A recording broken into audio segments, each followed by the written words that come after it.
Hi అండి, ఎలా ఉన్నారు? ఈరోజు అయితే సండే కదా. సండే స్పెషల్ అయితే మీరైతే ఏం చేసుకున్నారు? మేమైతే కోడిగుడ్డుతోటి ఇది ఉంటుంది కదా, మనం చిన్నప్పుడు ఊర్లో కోళ్ళు కోసినప్పుడు ఊర్లలో అయితే కోడిగుడ్డు వండుకుంటాం కదా. ఇదైతే తెచ్చానమాట, ఫస్ట్ టైం తీసుకొచ్చాను. మేము బయటికి వెళ్ళినప్పుడు చికెన్ మార్కెట్లో అయితే ఇవి మనకు దొరుకుతాయి అన్నమాట. అయితే ఎప్పుడు తినలేదు మేమైతే, చాలా రోజులైంది. ఊర్లో ఉన్నప్పుడు కోడిలో ఒకటి ఉంటే ఆ గుడ్డు అయితే ఏరుకొని తినేవాళ్ళం అనమాట. కోడి మనం కోసినప్పుడు అందులో గుడ్లు ఉంటాయి కదా, గుత్తులు గుత్తుల్లాగా చిన్న చిన్న గుడ్లు. ఇప్పుడు అవి చూస్తే నాకు భలే అనిపించింది. సర్లే అని ఇక మార్కెట్కి వెళ్ళాం కదా, తీసుకొని వచ్చాను అనమాట ఫస్ట్ టైము. ఇది వచ్చేసి 150 రూపీస్ ఫ్రెండ్స్. తెచ్చాక నీట్గా క్లీన్ చేసుకున్న తర్వాత అవైతే కొంచెం వాటర్లో ఉప్పు పసుపు వేసి మా అత్తమ్మ అయితే ఉడకబెట్టింది. డైరెక్ట్గా కర్రీ చేయకుండా ఇలా చేసింది అనమాట. డైరెక్ట్గా కర్రీ చేస్తే ఏంటంటే ఎగ్గులన్నీ పగిలిపోతాయంట.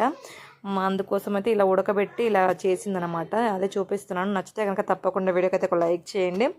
అవి ఉడికించిన తర్వాత కొంచెం ఆయిల్ వేసుకొని అందులో కొంచెం కరివేపాకు అలాగే పచ్చిమిర్చి ఉల్లిగడ్డలు అయితే వేసుకొని వేయించుకుంటున్నాను అనమాట. ఇది మనం ఫ్రై చేసుకుంటే బాగుంటుంది, కాకపోతే మేము కొంచెమే తెచ్చాం కాబట్టి అయితే చాలా రేట్ అనమాట. 150 అంట ఫ్రెండ్స్, హాఫ్ కేజీకే.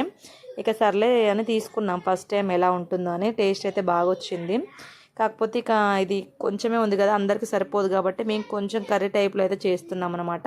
మీరు ఎప్పుడైనా తెచ్చుకుంటే ఫ్రై చేసుకోండి, చాలా బాగుంటుంది. కర్రీ కూడా చాలా బాగుంది, ఫ్రై అయితే ఇంకా బాగుంటుంది. పిల్లలు అయితే ఇష్టంగా తింటారనమాట. ఇవైతే చూసారు కదా, ఇలా పసుపు ఉప్పు వేసి ఇలా ఉడకబెట్టుకున్నాము. అలా ఉడకబెడితే ఏంటంటే నీసు వాసన అయితే రాదంట. అత్తమ్మ అయితే ఇలా చేస్తుంది. మేమైతే అత్తమ్మ వాళ్ళ ఇంటికి అయితే వెళ్ళాము, బయటికి వెళ్ళినాం కదా, ఇంకా అలాగే పిల్లలు అక్కడనే ఉన్నారు. సర్లే అని ఇంక అక్కడనే వండుకొని అక్కడనే తినేసామన్నమాట. ఇక అన్నం వండేసింది మేము వెళ్ళేసరికి. అన్నం వండిన తర్వాత ఈ కర్రీ చేసుకొని తినేసామన్నమాట. టేస్ట్ అయితే చాలా బాగుంది. చూసారు కదా గుడ్లు అయితే ఎంత బాగున్నాయో, చాలా మెత్తగా ఉన్నాయన్నమాట. అందులో వచ్చేసి ఒక వైట్ గుడ్డు కూడా తీసుకొచ్చాను నేనైతే, చూద్దామని ఇలా అన్నానమాట. చూడండి, అది చాలా స్మూత్గా ఉందన్నమాట. నేను గట్టిగా ఉంది అనుకున్నాను, అది పట్టడం పగిలిపోయింది. ఇక ఇలా అయిందనమాట ఎగ్ పరిస్థితి అయితే. ఇక్కడ ఇవైతే ఫ్రై అయిపోతున్నాయి. మనం అయితే ఆయిల్లో వేసుకొని కొంచెం ఫ్రై చేసేసుకోవాలి. ఆ లోపు అయితే మనం అత్తమ్మ అయితే కారం ఇవన్నీ వేసేసింది. నేనైతే చూపించడం మర్చిపోయాను.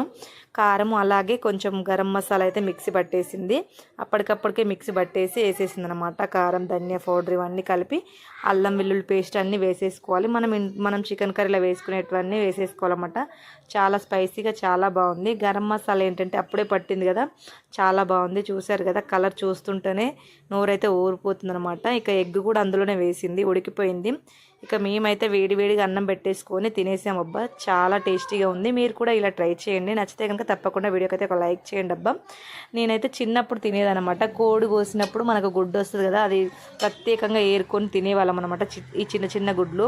ఇప్పుడైతే మొత్తం గుడ్లు ఒకేసారి ఫస్ట్ టైం తిన్నాను. చాలా బాగా అనిపించింది ఫీలింగ్ అయితే ఫస్ట్ టైము. చాలామంది తీసుకెళ్తున్నారు ఫ్రెండ్స్ మార్కెట్ దగ్గర. ఏంటబ్బా అనుకున్నాను. ఇక మేము కూడా అయితే తీసుకొచ్చాము, తిన్నామన్నమాట.